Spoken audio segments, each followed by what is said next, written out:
Today we're going to talk about metamorphic rocks. So get your note sheet out and ready and fill in for this section. Okay, so it is defined as rocks that form when a rock is changed by heat and pressure. We'll go into detail of what that means in a little bit. The word metamorphic means changed shape.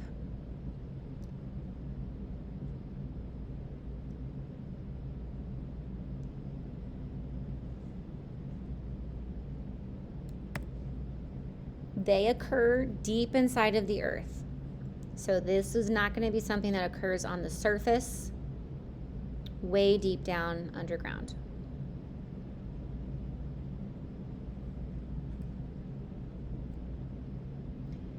So let's talk about where this heat comes from. And this is not in your notes, so just listen. So the magma, there's magma deep underground, usually near a volcano where you have giant magma chambers. And this would be miles from the surface, so way deep down. There are rocks that surround that magma chamber. It eventually gets to the point where rocks that are warm but not melted. And those rocks will all be metamorphic because it has heated them to the point that they have softened and have changed slightly, but they're not melted. And that's an important fact. Write that in your important fact. These rocks cannot melt. If there is a higher amount of temperature to that magma, if it melts it completely and liquefies it, it can't become a metamorphic. Because if it melts, then it turns into an igneous when it cools. So that's a really important step. We have high heat, but not enough to melt it.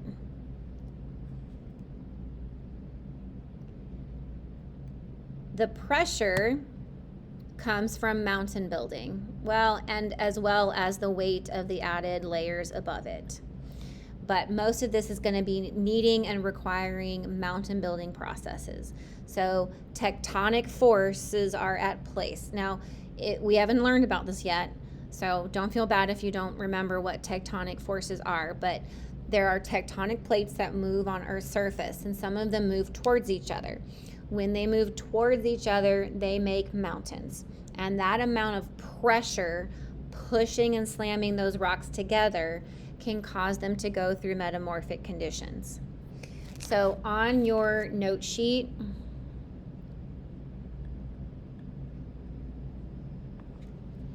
you need to draw mountains underneath where the important fact was written.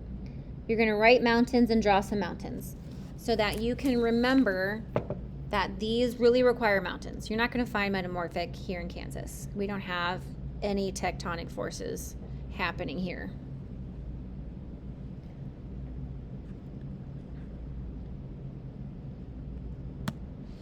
So what heat and pressure do to rocks? So when it heats them, it turns them into, think of this as like cooking the rocks, but not melting them. So it softens them. It becomes a little not as solid and brittle. Think of it more like Play-Doh. It becomes more like Play-Doh, where it is moldable and pliable so that you can change it. So it warps their physical shape, and it can actually change their chemistry too. There are certain minerals that will only exist in metamorphic conditions. A good example is garnet. If you've ever heard of garnet, they're little red gemstones. Garnets can only be created under those extreme conditions. So this really is a changing process that makes them stronger. So in your notes, right here, where it says warps and makes them stronger, you're going to do those lines, those squiggly bands, and you're going to put little arrows in there to show that the pressure is being applied to it and it warps them. So this picture here of granite, that's an igneous rock. If it were to go through heat and pressure, it changes into gneiss. That's what that's pronounced. It's pronounced nice, even though it's got a G. And it creates these flattened, twisted, and deformed features of the rock that don't look anything like granite afterwards. And gneiss is much, much stronger than granite. We're going to talk about two different types or variations of metamorphic rocks of what you might see. The first one is called foliated. So this is in the types. Foliated ones are where the grains have been arranged in either parallel layers or bands. Don't think of it like sedimentary layers. This is going to, they won't be identical all the way around it. So like for the foliated, gneiss would be a good example of that, where you can see the bands wrapped around this whole thing. What else do I have? This would be another version of foliated, where you can see them all kind of being pulled this way. And the opposite of that is non-foliated. So non-foliated means there's no pattern to it at all. There's no arrangement. You can't really figure out which way it's going. So there's no pattern. Marble and quartzite are your examples. So next, at the very bottom where it says makes new rocks, this is where you're going to write the rock it was before and the rock it turns into when it's a metamorphic. So first up is shale. So when shale, which remember we learned about yesterday in the sedimentary rock, this is that black rock that juts out from the riverbed. It's very weak. Easy to chip away at. This, if it goes through metamorphic conditions of heat and pressure, it turns into slate. So slate is basically just chalkboard, if you've ever seen a chalkboard. So much stronger, definitely can't break or chip this apart. In fact, these are really great for building tiles, either roofing tiles or floor tiles. They're used often in those cases.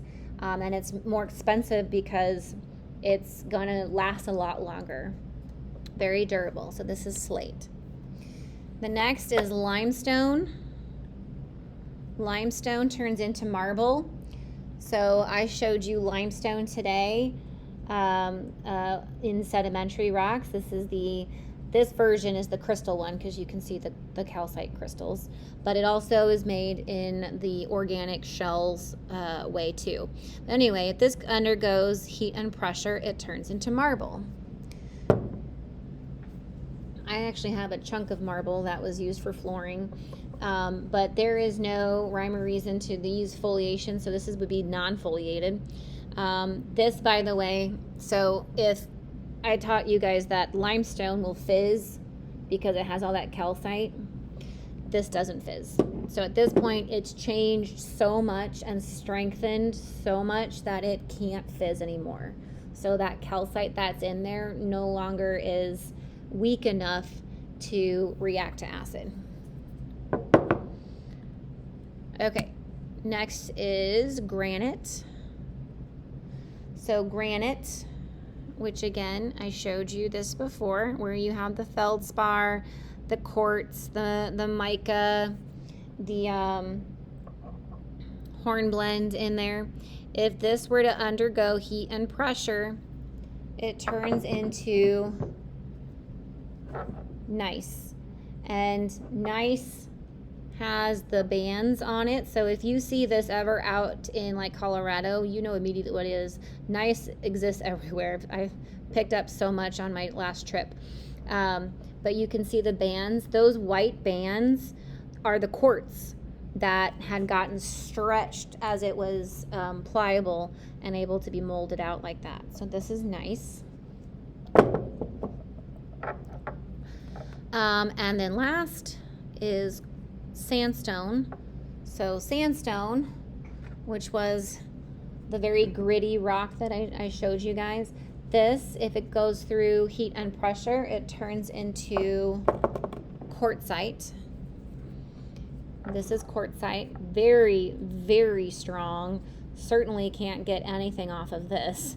And the reason it's called quartzite is because the main ingredient in sandstone is sand is made out of quartz, most of it. So it turns into quartzite and doesn't look anything like sandstone did. Okay, so that's it. You should have your notes done for that section.